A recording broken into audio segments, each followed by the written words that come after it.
number 7. So today we have a special guest to talk about science communication.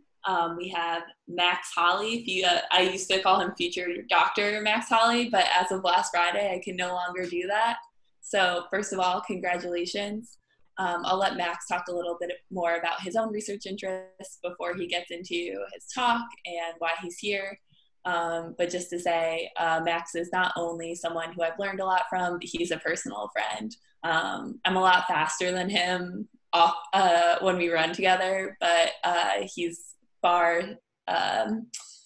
succeeded me so far in research excellence and science communication. So I'm learning a lot from him, and I'm glad that he is joining us today.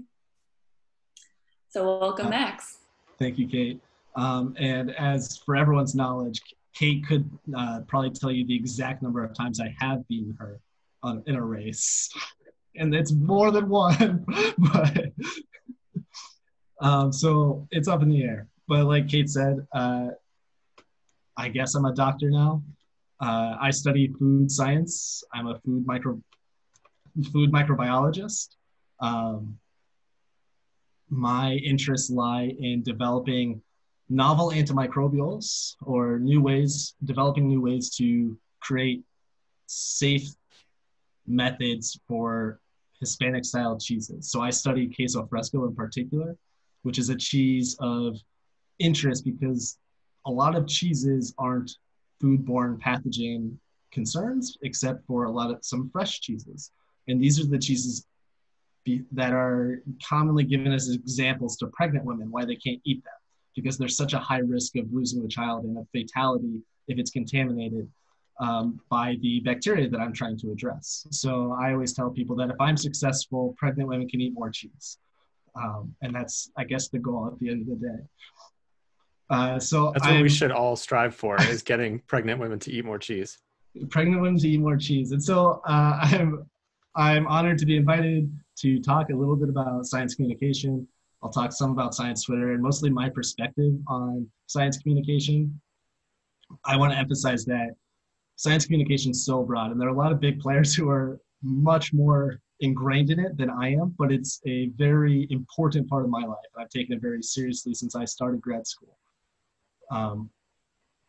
I've always lived my research life and my academic life as behind sort of a mantra of research is good, but it doesn't help anyone if it's just in a journal. You need to tell people about the research.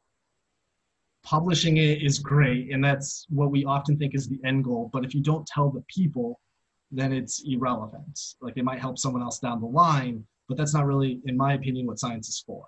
We need to go out and inform everyone of what's being done and how it can help them. This is sort of the reason why I chose to go into food science. So I'm a classically trained biochemist, but I found that food science was a much more applicable research field, and I could use my skill set to help more people in food science. So I will start today's presentation with, I was told a tweet of the week. I thought this was interesting. I did spend most of my afternoon looking for one because I forgot about it, but here we are. That's usually how it goes. So thank you for keeping it. Don't exceed our expectations. I had plenty of free time this afternoon to do it, so. That's what being a doctor is all about. Exactly. I should have had an undergrad do it for me, but. You were really a PhD. So this is a tweet from Susanna Harris, who is a big advocate, Dr. Susanna Harris, who's a big advocate for grad student mental health and is a big player in science communication. And so she had tweeted this actually earlier today, let's say the 12th. And she just asked, grad students and postdocs, do you feel comfortable giving your advisor feedback and constructive criticism? And I think this is a really important topic for grad students to consider because there are some PIs who are more willing to hear critical feedback. I'm lucky enough to have a PI that I'm comfortable giving feedback, and he listens and will often take my advice, especially we write a lot of grants together, he and I do, and so he brings it to me when he has a pretty good product and they ask me to critique it, and then we work on those areas that I think need fixed. but not all PIs are like that. You hear a lot of horror stories about grad school. And so, it's really important to consider. This is what the poll sort of looked like when I took the screenshot earlier. Very bimodal, right? So a lot of yes, they listen, or a lot of no, because there's a potential for backlash. So I think it's important, and it highlights this mentor-mentee relationship we have with our PIs. And it's something to really consider about the mental sanity of our workspace. And it's really important to, especially new students going into grad school, to pick a PI or an advisor that is going to, foster a sane work environment, where they value your opinion, where you feel like you can talk. So like I said, I'm talking a little bit about science communication, and this is really like more my journey in science communication. If it was all SciComm, I would have a lot more sections in like how to start a podcast, I guess, or how to write your first blog.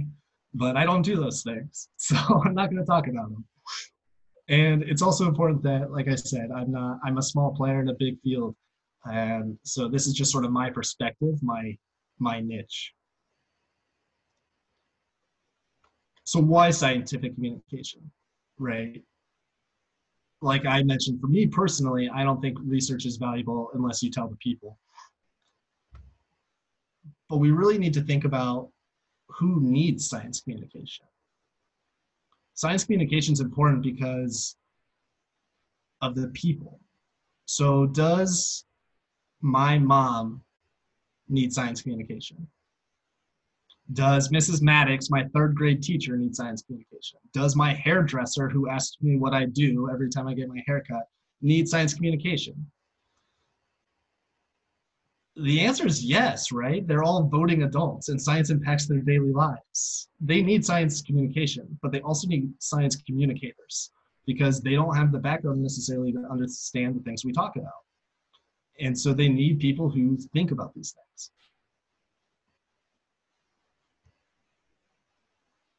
I also think it's important because how great is America at scientific literacy?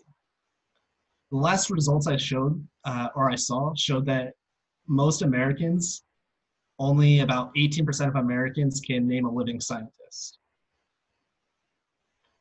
I think maybe that number might increase, because I think more people will think Elon Musk is a living scientist, and he's much really more. Yeah, and so I think that number might increase a little bit, but for the most part, people don't know who scientists are. And a lot of my scientific communication and the way I handle scientific communication is to make science and scientists more approachable, more affable. They're people. When I work with kids, my general goal is how many kids know what a scientist does. There aren't a lot of scientists in movies that don't just stare at colorful glasses filled with liquids, or find the solution at the end, or type it really quickly into a computer, right? But that's not what science is. That's fun, but it's not really how it works, And so we need to express what scientists really are. Again, like, especially in a modern era, how many adults over 35, voting adults even over 20, got the opportunity to learn about stem cells in school, got the opportunity to really learn about climate change in school? These parts that are so ingrained in us from education standpoint, genetically modified organisms, they don't learn about them the same way we did, because now it's part of our education. But if we don't communicate that in a way that they can understand and what we can say, then they're still voters. There are more of them than us, right now. So we got to sort of handle this appropriately. I want to start talking a little bit. So this is from Alan Alda, who played Hawkeye in MASH, right? But what a lot of people might not know is that Alan Alda has been a huge advocate for science communication over the last few years. He actually has a Center for Science Communication in New York, I believe at maybe Rochester. But he also puts on a yearly challenge where he challenges people, and there's a prize for communicating science to kids. But he was quoted as saying, if scientists could communicate more in their own voices, In a familiar tone, with less specialized vocabulary, would a wide range of people understand them better? Would their work be better understood by the general public, policymakers, funders, and even in some cases, other scientists? So there are a couple key points here that I think are really going to be emphasized throughout the presentation, but one I want to make right now.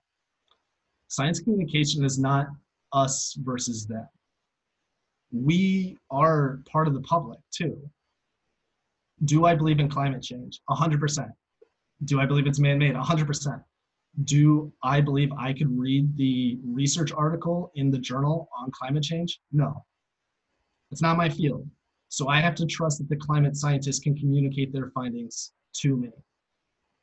And that's part of it, right? Do I believe I could talk about queso fresco and pathogen contamination for hours, but to this audience, if I put it in the jargon I would talk to my advisor, I can't imagine you would walk away with much of an impression about what I do. The other part that's really important is this familiar tone with a less specialized vocabulary. We are familiar with paywalls, but there's also a jargon wall that we don't often think about, right? When we talk to people, I always think, I love it when people can pull together a big word or a fancy word, but I'd rather you just told me straight up. Just explain the concept as simple as possible. You're not hindering the idea. You're just changing the words. And we're going to actually, I have a couple of slides on that later on to really emphasize that. But that's one of the hardest parts. And I think we as scientists, young career scientists, need to think about a lot more, is how we talk about things. So I'm going to start by talking about modern scientific communication, which is just the fanciest way I can say. I'm going to talk about Twitter for a little bit. And again, this is my experience with Twitter. So I'm going to talk a little bit broadly. Why Twitter? It's a low time investment. Short posts, 280 characters. You make one a day. It takes you less than 5 minutes. For me, it takes less than 60 seconds. I don't think about it that much. Your ability to rapidly join conversations. This is a huge pro. You don't have to wait in line. You don't have to wait for someone to see your email. You see a thread between some of the people talking about things, you just jump in. You reply to the reply. You cite your source, or you bring in your own ideas, but you can join conversations on the fly. It's basically a constantly going brainstorming session. It's also the current source for breaking news and a lot of topical conversations, which is very much so this year is incredibly important to be a part of. I understand you guys have talked about Twitter a little bit. I don't know who all has science Twitters necessarily, but I highly recommend that if you make an account, it's one thing to make an account, but it's another thing to be active, right? There are some cons of Twitter, which I would be remiss to not mention. Posts are quickly buried under new content. Do not spend hours perfecting your 280 character post, because in 2 weeks, no one's going to see it again. You need to understand that this is a very breakneck pace science communication area. So you should think about the things you say, but you shouldn't agonize over it. And you should understand that it's in the moment. So you can't be like, oh, I had a great tweet last week. It doesn't matter. No one's seen it recently. You got to get back out there. Still send a few more tweets. Be active. In the beginning, gaining followers is slow and difficult and annoying. There are a lot of ways to work on this, but to build your audience, to build your community is work at the end of the day. And so it's something you got to really build traction. I recommend that part where we mentioned getting in on these threads, like interacting with people, in my opinion, is the biggest and quickest way to do it.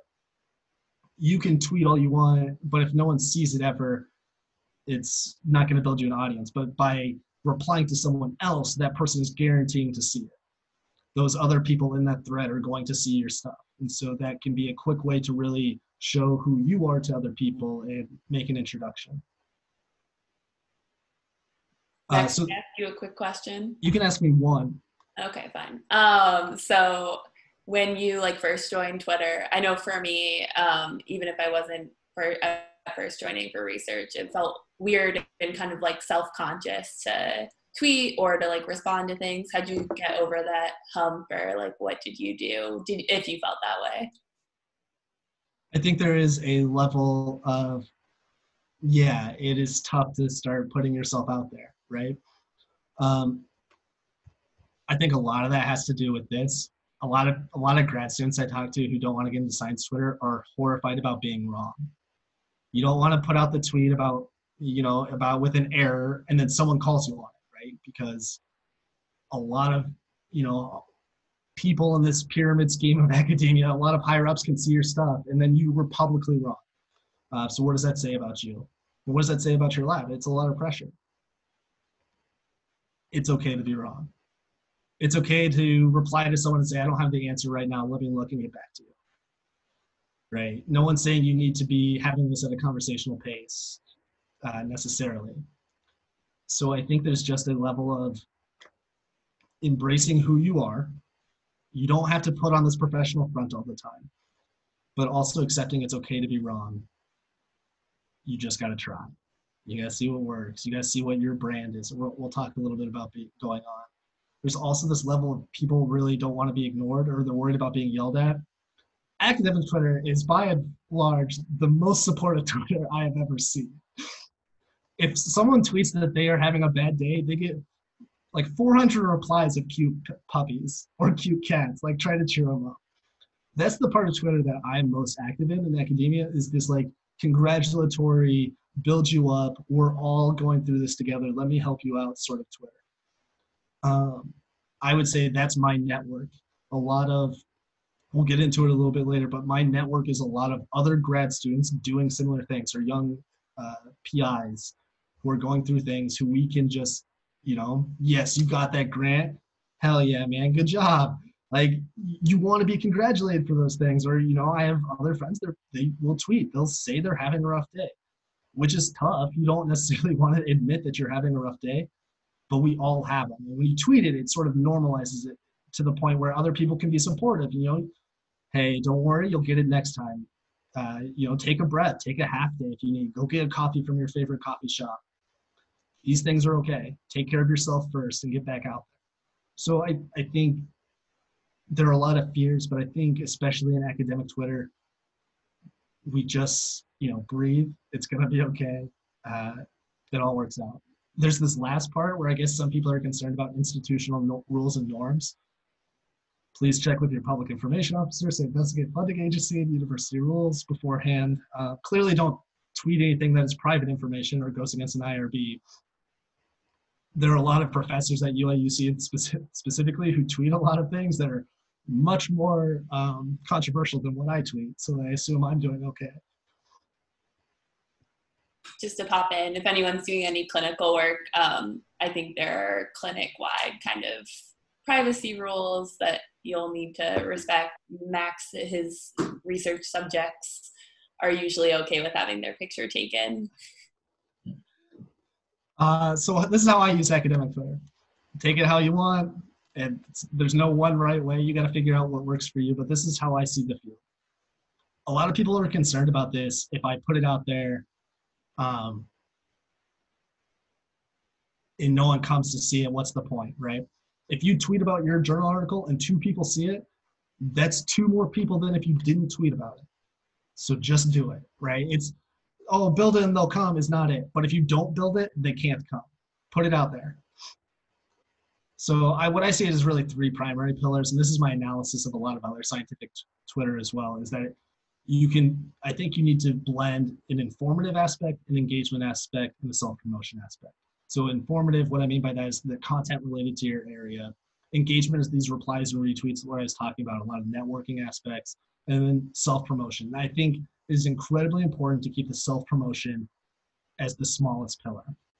You should be talking about the things you made. You should be talking where you're going to be at, where you're going to be presenting. But if you do it too much, it is annoying, and I will unfollow you.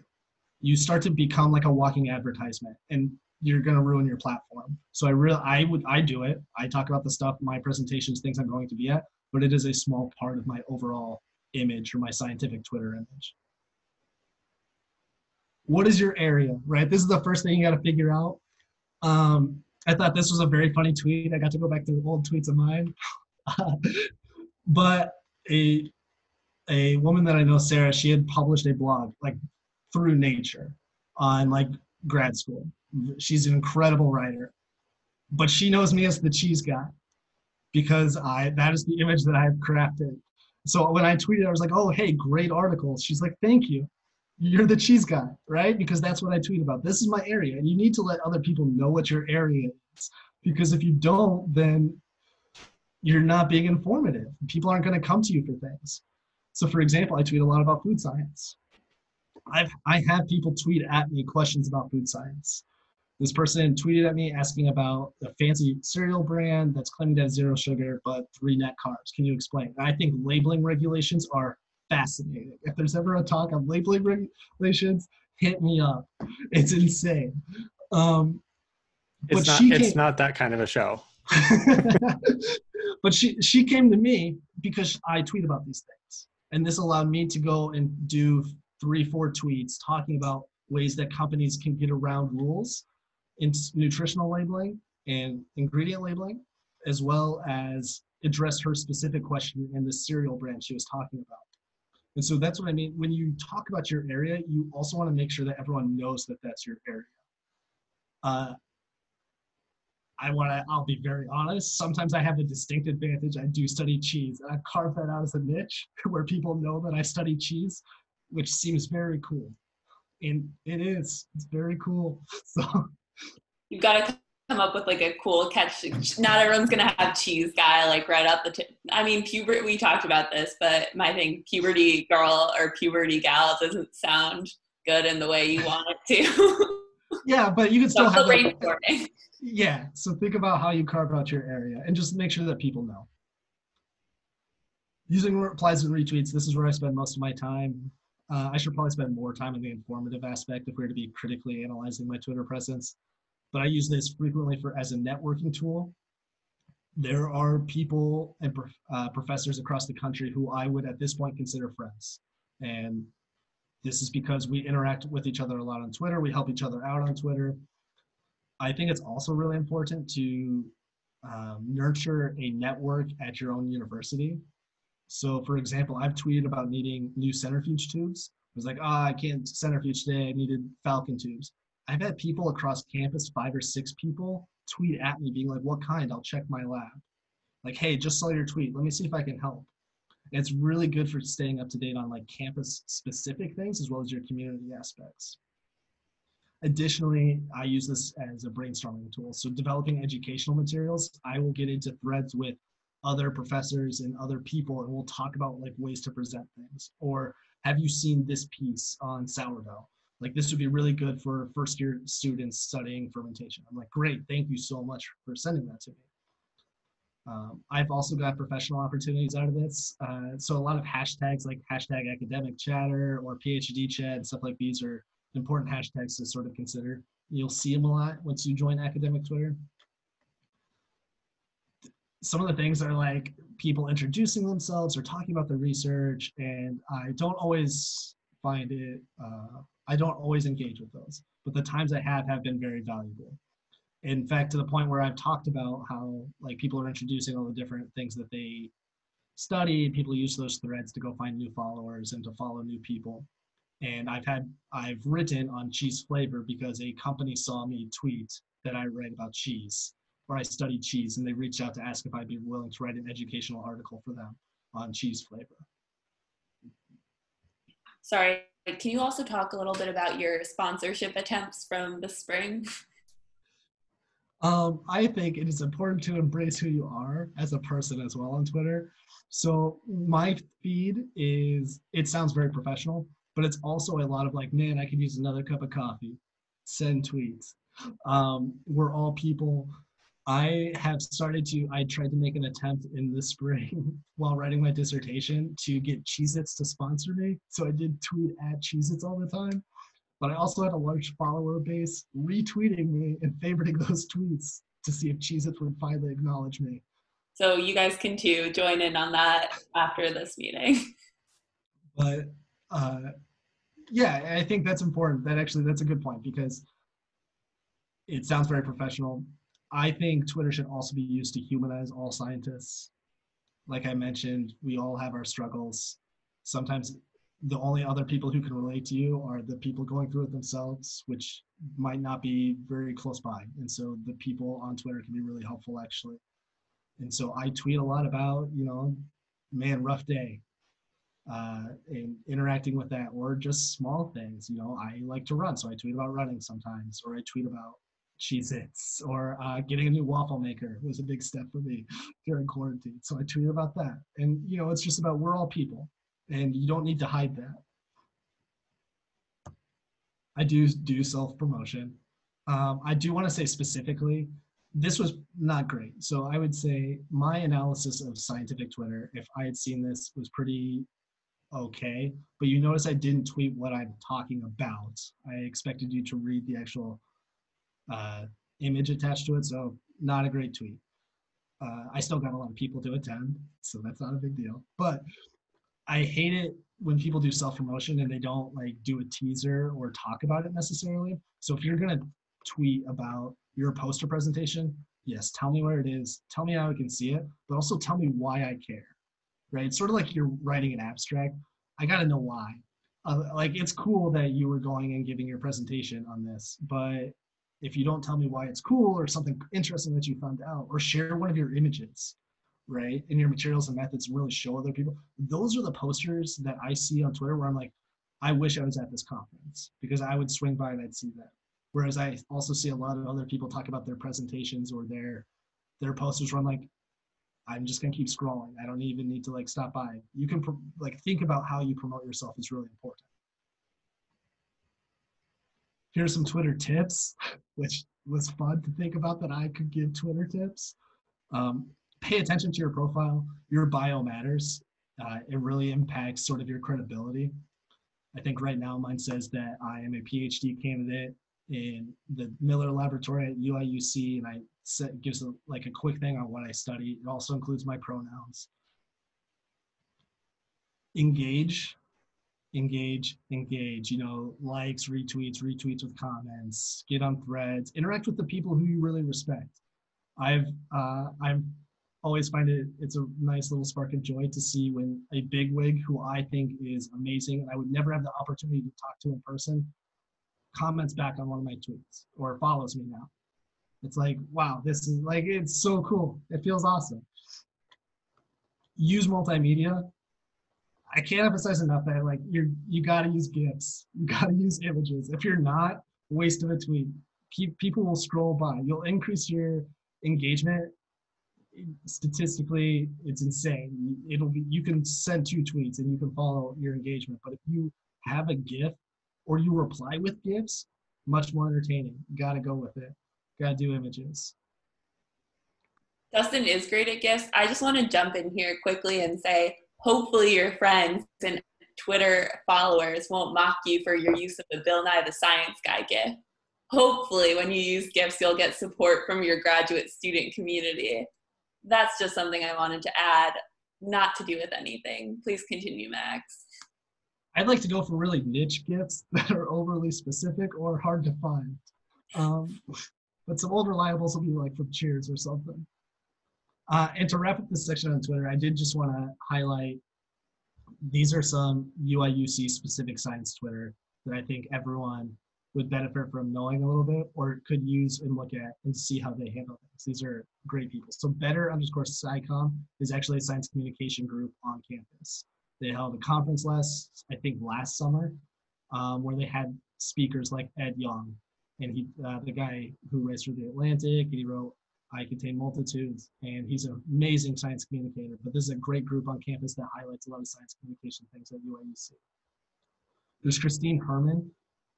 She actually got her PhD in chemistry from UIUC, and then she went straight to NPR in Urbana. She's now a science writer. She's a PhD in chemistry. She does science communication for NPR. She's fantastic. She and I have collaborated a little bit on teaching materials, actually, and she's very, very helpful. She's awesome. Catherine Hatcher. She's also on campus. She has a podcast. She's very active. She just got her PhD as well. Samantha Zambuto is a biological engineer. I think her Twitter presence, as well as Joanne Manister, their Twitter presence is almost like the perfect blend of that engagement and that promotion and that interaction. I think they do a really, really good job of blending the three. Whereas, like I mentioned, I'm disproportionately in the engagement. But though they have really good science Twitters and they're really good science communicators. So I'm going to talk a little bit about practicing science communication.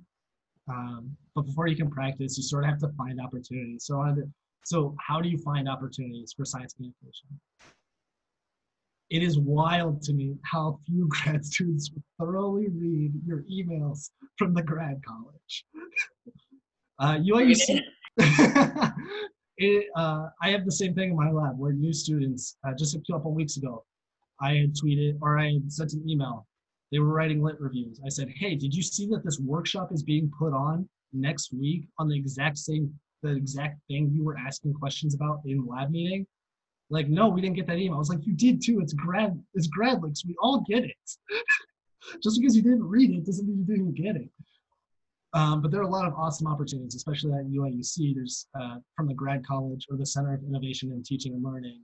There are also the more specific ones like Beckman Institute hosts a lot of things, and IGB hosts a lot of things. And so I like to try and get on those mailing lists or keep in touch on those websites so that I can find new opportunities. Twitter has been another one, like I mentioned. I got to write on cheese flavor because of Twitter. It also has helped me make other connections on campus, as well as interact with people because they can send questions my way or students my way. You gotta let people know that you're interested in being a science communicator or talking about your stuff. Another, I'd say a good half of the opportunities I get are because people know that I like doing this. My advisor knows I like doing this, so he advocates for me. If an opportunity comes up, I get an email. Hey, Dr. Miller said you might be interested in presenting or talking about this thing. Can you come help us? Yes, I would love to come to Admitted Students Day and put on a yogurt lecture. Thank you. I've gotten to go talking, I'll talk about it later, but giving presentations in the community was because that organization knew that I liked talking about science and they had heard I was good at talking about my science to the general public. And so because they knew that, they reached out and asked if I'd be willing to talk to them. So it's one thing to want to do these things. You gotta let people know though, because a lot of these opportunities come word of mouth. I think our advisors can be our largest advocates in these capacities because they sit in a lot more meetings and have a lot of things that they don't necessarily want to do, but those opportunities are actually great and valuable opportunities for us to take on. Stephen Gold wrote a lot of science essays, I believe, for National Geographic. And here's a quote that I really like is, I follow one cardinal rule in writing these essays. No compromises. I will make language accessible by defining or eliminating jargon. I will not simplify the concepts. My mom teaches preschool. I still talk to them about cheese like I'm talking to at the same conceptual level as if I was in a lab meeting. You change the words. The concept does not change. You don't need to simplify the concept always. You just need to change your jargon, or you need to tell them what the jargon is when it's impossible. It's different when it's preschoolers. You don't explain the jargon, they don't care. But when you work with kids at any levels, that's sometimes hard. It's something we often take for granted or assume people know when they don't. Even within our own fields, we should take a minute and step back. Think if we can explain it without the jargon, because I know in social sciences, it's the same with food science. People, like, it vastly differs between lab to lab, even the working jargon they have. And so, one, it's going to help you understand it, but two, it's going to help you talk about it. This is what I used to say when I talked about my research. I characterize novel antimicrobials for addressing pathogen contamination in queso fresco. Which words here are bad? I'll ask. Antimicrobials. Okay, what other words? The rest of them, except for queso fresco. I and 4 look good. Path is probably okay. Right, so I would say I, 4, in, or good. Almost every other word is bad. So there are 2 tests I like to run when I prepare presentations or prepare to talk to people. I think a lot about the way I talk. When I give guest lectures in classrooms, I think a lot about the way I talk. Have you guys heard of Simple Writer from XKCD, Randall Munroe? He wrote a book called Thing Explainer, where he explains all the concept using like, I think either 100 or 500 of the most common words. And so what you do is you just type in a sentence and it'll tell you which of your words do not align with the most common words of the English language, of the working English language. These are all bad words. So what I would change it to is I study. Study is a more common word. I can get rid of characterize and novel. Or I could say I study new. It's tough to get around antimicrobials. I often change it to antibacterials.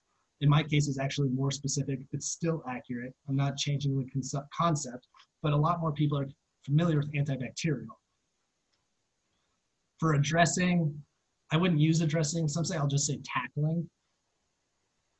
Pathogen is interesting. So I've written, when I wanted to go to a science communication workshop, actually, they required you to write a short essay on explaining your research to the general public. And I was brainstorming ways to talk about pathogen contamination. A lot of people know what the word contamination is. I still use that. But the word pathogen is interesting. I was talking with my lab group just out loud in the office, and I said, so what do you, I was like, I don't think I can use pathogen. And they're like, no, people know what pathogens are. It's on TV, it's on NCIS. I'm like, here's the simplest test. I'll do this right now. I pull out my phone, and I called my mom. I said, Mom, can you define the word pathogen for me real quick? First of all, she's like, what, why? But then, it's a really simple test, is you just ask someone. She's like, she gave me her answer. My dad was in the same room. He gave me his answer. They were both not correct. They both didn't really know what pathogen was, especially in my usage, which told me that's a bad word. I can no longer use the word pathogen. So I say for addressing bacterial contamination. Still true, it's bacterial contamination. It's just it's a different classification. And I change it to cheese, and then I explain the specifics of my cheese later. I don't say queso fresco because queso fresco is a part of it, and I'll explain what queso fresco is as part of my talk. But in the first sentence, I will say just cheese. Do you mind if I added something really quickly? I would love for you to. Great. So psychology related, Justin and I had been talking a little bit about this. There's also the problem of like how the public uses certain like terms or co-ops like certain psychological terms. So I think sometimes working your way away from those actually can be clarifying and might save you some time from explaining the psychosis I'm talking about isn't when you say someone is psychotic or I think there's a lot of, obviously, we've like stigma around mental illness and a misunderstanding of what certain mental illnesses look like. So when you're simplifying your talk, I would imagine that's another important part with communicating science. That's specific to psychology, but also not too different from nutrition, where there's a lot of misinformation and there's a lot of the co-opting of terms that don't apply. Definitely. I think it's a good test for yourself. How well do you really know the concept? If you can't really like simplify it even a little bit to talk to your grandmother or, your cousin who's a freshman in high school, do you really know the concept that well? Or maybe this would be a good opportunity for you to learn a little bit more about it. I want to talk a little bit about, go ahead, Dustin. And we are not saying drive around and find high schoolers or middle schoolers or call Max's parents. Please find your own safely. I'll put their numbers at the end of the presentation, I guess, and I'll email it out. But Kate asked me to talk a little bit about like structuring a talk. Like I mentioned, I've had the opportunity to give talks in the general public. My advisor, Dr. Michael Miller, been his advice for me since day one, no matter the presentation. It's whether I give one to, like I gave in science seminar with a room full of food scientists, or if I give it to the general public, or if I give it at lab meeting, or if I give it to a bunch of kids. In your presentation, it is more important to tell a good story than it is to share every piece of data. We're grad students. I could drown you in data. You could drown me in data. We could show 9 graphs. We could talk about it. But at the end of the day, if that doesn't help the story, then you could have gotten across with 2 graphs, then why did you do it? and this is honestly, this is my biggest critique of a lot of presentations I sit through other grad students, and I make the same mistake. And I have been told this a number of times because I make this mistake in my practices. We always want to show everything we've done, right? It was important to us. We did it. We got that experiment to work. We got to that analysis was awesome. It's not always the time or place. It might, I hate to say it, and it hurts me a little bit. It might just be an internal piece of data. It might end up just being in your lab notebook. And it's not always fun to admit. Sometimes that's the way it works. But it is more important to tell the good story and to engage your audience than it is to share every piece of data. So if it's going to take away from your talk, you should think about just putting it away, deleting that slide. So here's a picture of me giving a talk to 20 to 30 women in the Urbana community in a living room. As the first and only formal presentation I've given in a living room. As you can see, people are seated at a couch, just lounge chairs, dining room chairs. We had to pull in a projector. And what these women were, they were a philanthropy group in Urbana that their purpose was to advance science. So they give like scholarship to high school students with the purpose of helping scientists' careers, but they're really interested in science. However, they're not really scientists. It's just something that they care about and think is important. So they invited me and a few other people to give some talks. Over an afternoon, they had glasses of wine and snacks, and we gave talks for them. But it was a quick talk. It was a 15-minute talk. I think we were limited to 6 to 7 slides. And so I'm going to show you sort of like what my layout was for those slides and how I sort of thought about designing my slides. I think it's best to start with a joke when I give most talks. So a lot of my cheese talks are safe cheese, the best queso scenario, because I study queso fresco, and it's an easy cheese pun. I've had to write a few of these throughout my years, so take it or leave it. How can you relate to your audience? Why is it important? It's the same thing as when you write an abstract for your talk. Why is it important to everyone? And then you get into what you did. So I always talk about Hispanic style cheeses, and I relate it to that. A lot of people don't know what queso fresco is, so I talk to them about how it's the cheese on their burrito at a Mexican restaurant. It's the white cheese you crumble on top. And then talk about listeria contamination. These slides are also usually animated. I should put forth, but I couldn't do that here. There's a lot of text. Don't critique the slide design. But when I talk about listeria contamination, I really talk about, especially in this group of women, I talk about the pregnancy aspect. So the CDC puts out multiple flyers almost every year on why pregnant women should not eat queso fresco, explaining the statistics, explaining the odds, because it's so serious and it causes deaths that people need to be told. And so I show a couple of those flyers. And then my specific study, I study endolysins as novel antimicrobials. These are lytic enzymes from bacteriophages, and I say it like that. And that's because I want to tell them that a bacteriophage is a virus. But I want to specify that it's a virus that only infects bacteria. And this is a twofold approach. One, it connects to knowledge they already have. And sadly, very much today, everyone knows what a virus is. Two, it allows me to limit the safety concerns.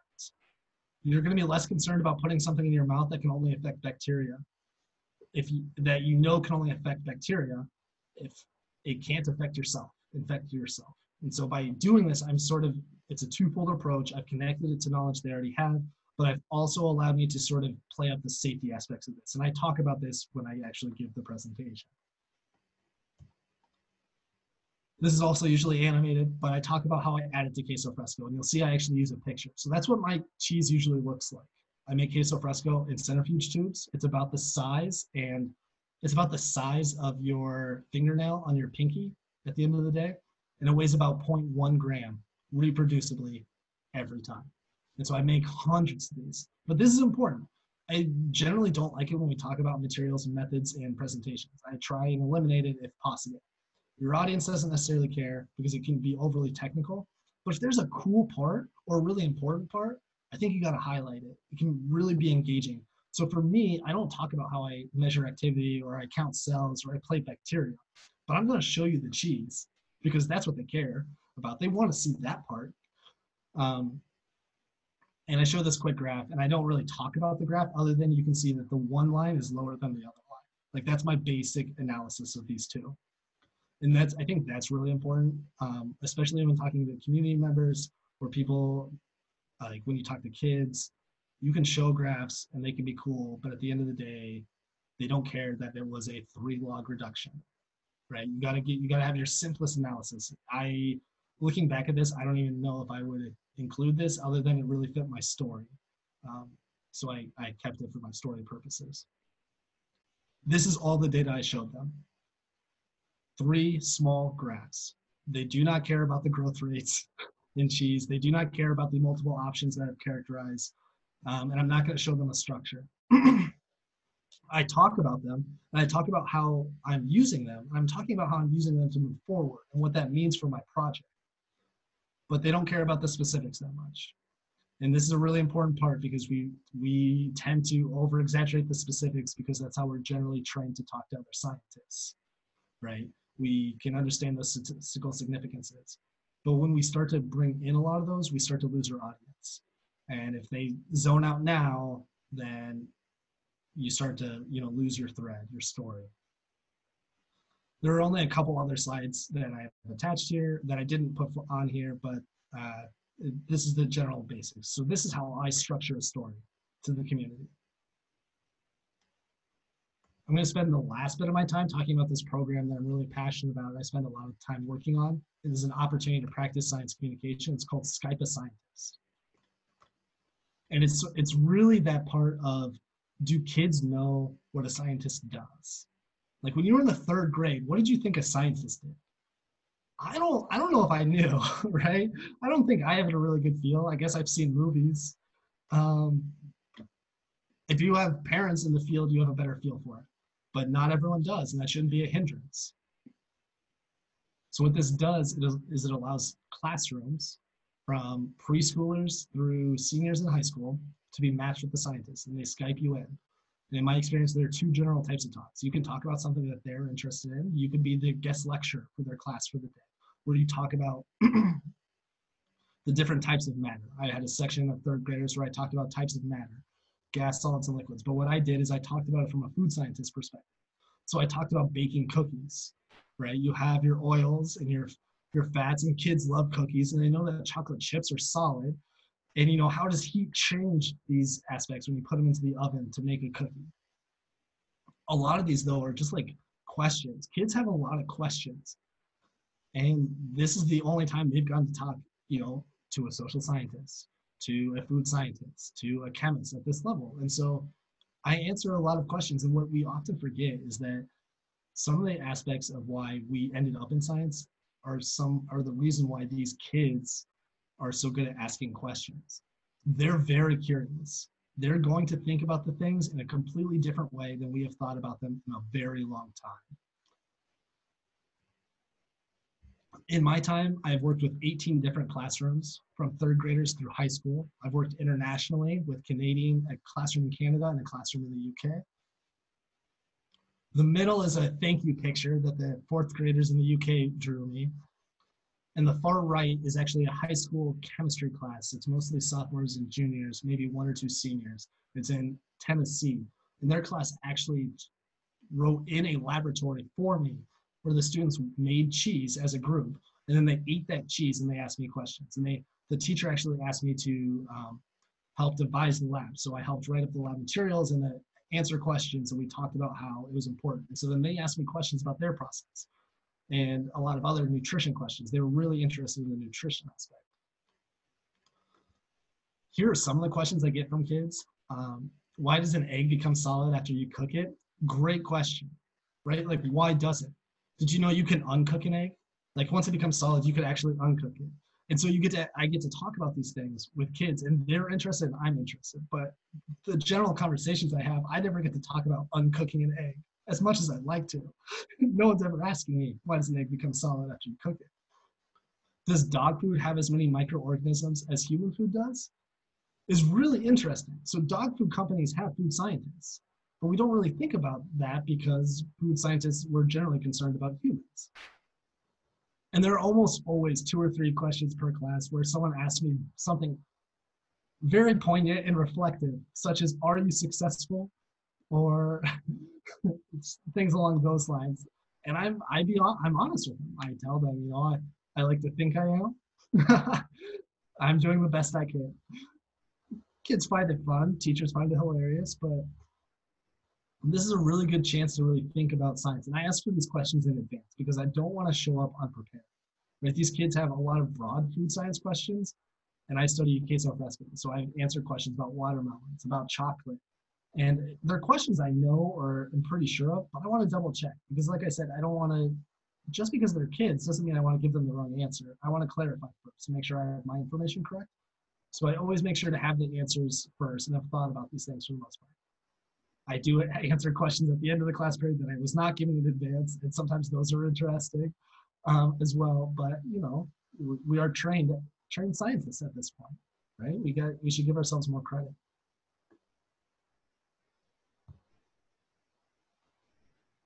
I left this section blank. I have final thoughts, right? This is sort of my view. I think the biggest takeaway for me personally, or that I want to leave on this note, is that, like I said at the beginning, it's not us versus them. But how we use science communication is important. It's not us telling them things. We're not saying things to them. We're trying to empower them, right? Every decision that person makes is a multifaceted decision that we will never understand. We are not walking in their shoes. There are so many things that go on to it.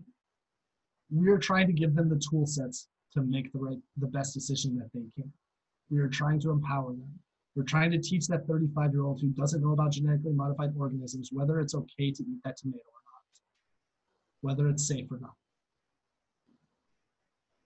We can sometimes get on our pedestals, but we're part of the audience too. And it just takes practice. And in a lot of ways, we just got to think more about it. Something we are sadly very good at is thinking about things.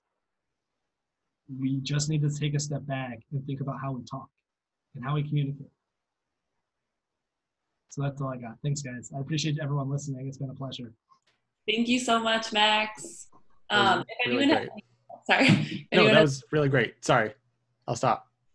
Awesome.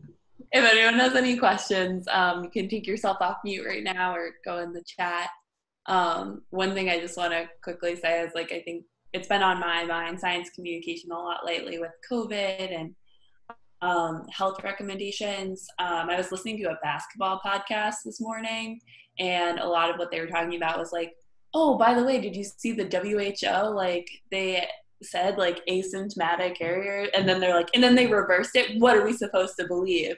And it was an example of like not so great science communication and like the very real public health impact. So obviously that's like a larger scale, but you know, it has very real impact on like who's listening to these people who are reiterating the things they read online, and how can we help fix that, as well as, you know, again, publicly, I like your point in the beginning, Max, about publicly like learning. I think that's a good thing to model for people who aren't scientists, as well as like other scientists. I find it really helpful. Well, and I want to say, specifically talking about the COVID thing, an interesting thing I was thinking about earlier today was this flatten the curve. Like, we came up with flatten the curve pretty early in communicating how we should handle COVID-19. That insinuates that people understand predictive modeling almost a little too much, right? We used flatten the curve a little too early, and now that the fact that like we're still explaining like flatten the curve, it took a while for us to get good graphics and images out to explain it in the first place. But even then, you have to understand where you are in the timeline, where I wonder if flatten the curve was a bad call. Yeah, I mean, you have you like, I think there were the two images, I think from the early days was like two things, like flatten the curve being like all caps with like very little context, and then the match graphic. And like people got the match graphic. So I feel like that was a good way of being like, this is what you need to do now, and this is why it's important. Um, but as far as like flatten the curve, yeah, I think it makes certain assumptions. I remember I started because I felt like I wasn't understanding political science in the way I wanted to when looking at like polls and stuff in 2015. A lot of good that did me. But that's when I started listening and watching and reading 538. They've been really good about data visualization as well as like they do some education stuff, but still I think sometimes there's a gap between, like you see Nate Silver all the time, his first thing is being like, whoa, blah, blah, blah, blah, you know, but then like one of the other commentators usually like simplifies that message for like masses who might not have the same background, which is helpful. No shade on Nate Silver. I like Nate. I think he's pretty good at what he does. 538 can use some work sometimes. They take a step back as well, like we all should. But yeah, it was just an interesting idea. He's sponsoring this podcast, this episode. So that was good. Good plug there. You know, well, yeah, we probably have a competing market for. Well, we have the cheese guy, so. They've never asked me to be on. So. 538 ever. Oh, also, can you give us your handle? I am at Holle, HOLLE _ Max, MAX. I can also be found by Max and Cheese, which is my I've actually been told, which I think is a compliment. I'm very easy to find on Twitter. You just Google Max Cheese, like UIUC if you need. But people have found me and found my Twitter handle very easily, which is good. That's the purpose. Like I want to be associated with these things. I've carved out my area. But yeah, people easily can find. Just to be clear, your personal Twitter account is the Max and Cheese. Yeah. Interesting branding. Anyway, anyone have any comments or things they want to hop on for? I was inspired to order Chipotle.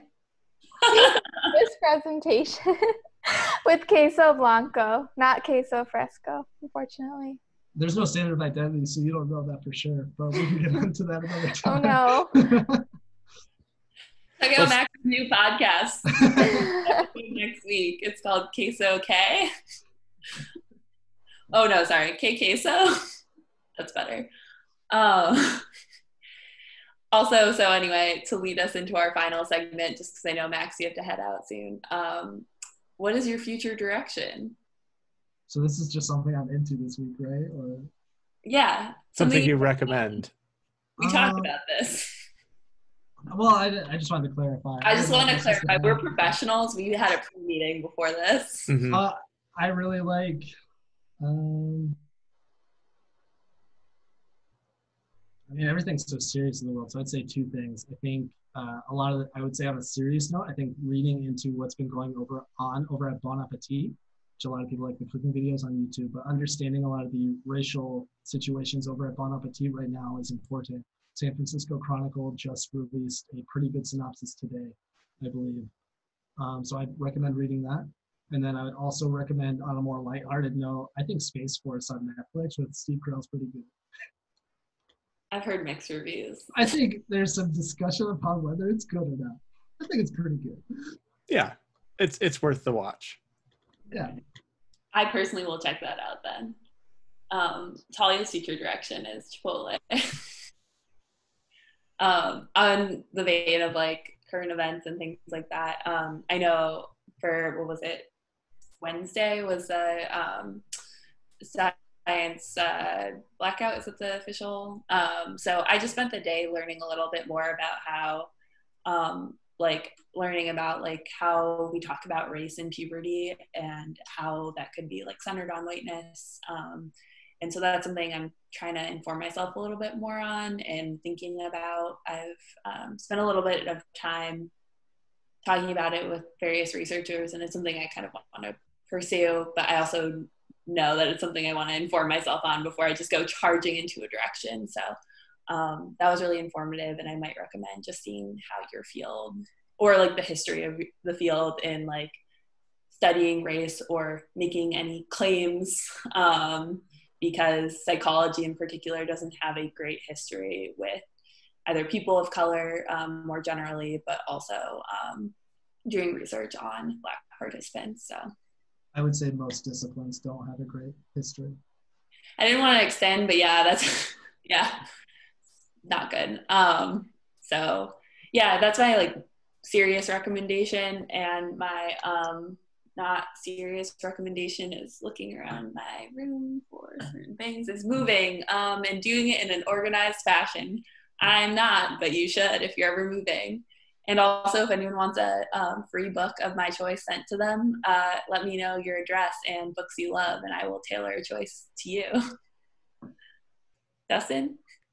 Yeah, I agree that like there's been a lot of talk now about like the way that certain buildings are named or certain foundations and things, and I think people are starting to reflect more on that. And I think just like what Kate was saying, and just really taking time to see what it is, what precedents there are in your research, and what are some things that you can modify if necessary. I think on a more like with J.K. Rowling coming back in,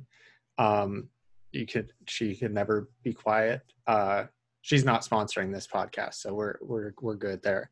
We said no. We said no. We shut that down. An author that I really enjoy, which I recommended before, N.K. Jemisin, has a really wonderful series, and a lot that's the book. Yeah, the 5th season. That series is great, and I'm looking forward to reading a lot more of her other works. I think she's wonderful.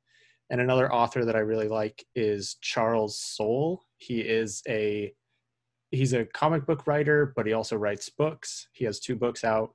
But he was also a attorney, which was really interesting for an immigration attorney. So he has like just really smart guy, really great guy, and has written some really great stuff.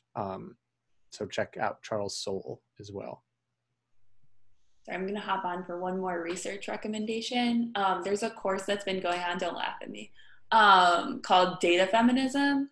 And it's by 2 data scientists at MIT, and they talk about, they have a book that came out, which I would recommend as well, making my way through, and a class, I think their last one was today, but they have past recordings where they walk through chapters of their book, but it's just revisiting in an intersectional feminist way, like where are the biases in data analysis and how we can like course correct in order to do better science. So that's something I'm really looking into and excited to dive into more this summer and would recommend. All right, I think that's, unless anyone would like to have their own future direction besides eating Chipotle.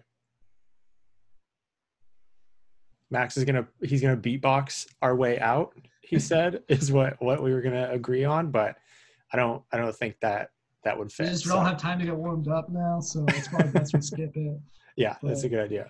We'll add it in the blog post. Yeah. So next week, be on the lookout. We are going to switch back to using R.